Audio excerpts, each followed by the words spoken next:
بسم الله الرحمن الرحيم দয়াময় পরম দয়ালু আল্লাহর নামে।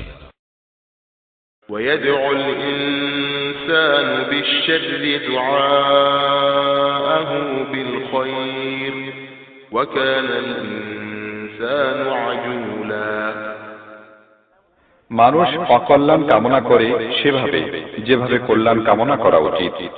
মানুষ বড়ই দ্রুতগামী। وجعلنا الليل والنهار آيتين فمحونا آية الليل وجعلنا آية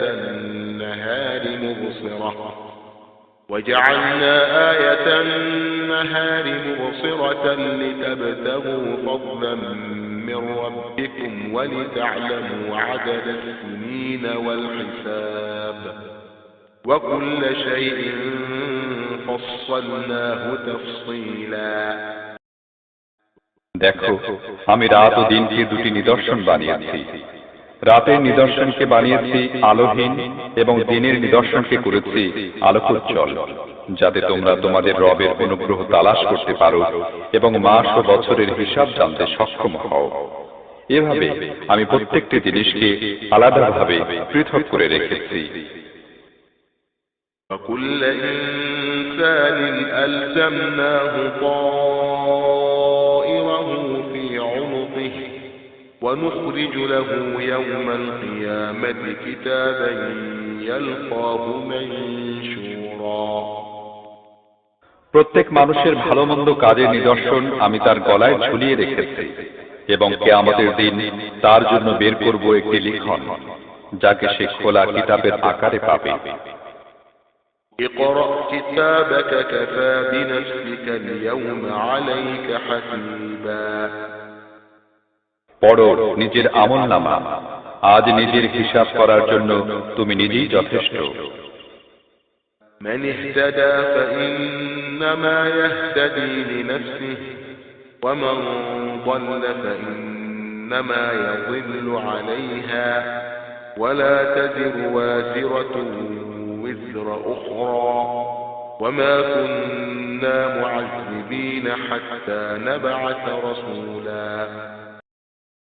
যে ব্যক্তি সৎ পথ অবলম্বন করে তার সৎ পথ অবলম্বন তার নিজের জন্যই কল্যাণকর হয়, আর যে ব্যক্তি পথভ্রষ্ট হয় তার পথভ্রষ্টতার ধ্বংসকারিতা তার উপরই বর্তায়। কোন বোঝা বহনকারী অন্যের বোঝা বহন করবে না, আর আমি হক ও বাতিলের পার্থক্য বুঝাবার জন্য একজন পয়গম্বর না পাঠিয়ে দেয়া পর্যন্ত কাউকে আযাব দেই না। وإذا أردنا أن نهلك قرية أمرنا متر فيها ففسقوا فيها فحق عليها القول فدمرناها تدميرا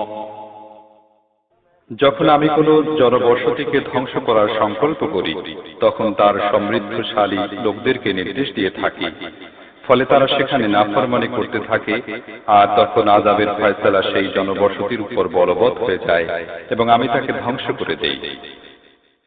وكم أهلكنا من القرون من بعد نوح وكفى بربك بذنوب عباده خبيرا بصيرا দেখো, কত মানব গোষ্ঠী নূহের পরে আমার হুকুমে ধ্বংস হয়ে গেছে।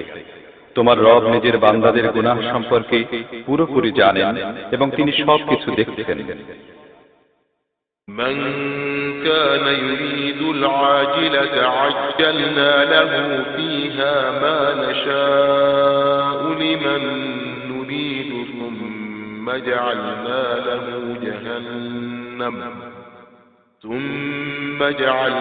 له جهنم يصلاها مذموما مدحورا যে কেউ আশু লাভের আকাঙ্ক্ষা করে তাকে আমি এখানে যা কিছু দিতে চাই দিয়ে দিই, তারপর তার ভাগে জাহান্নাম লিখে দিই, যার উত্তাপ সে ভুগবে নিন্দিত ও ধিক্কৃত হয়ে। ومن أراد الآخرة وسعى لها سعيها وهو مؤمن فأولئك كان سعيهم مشكورا আর যে ব্যক্তি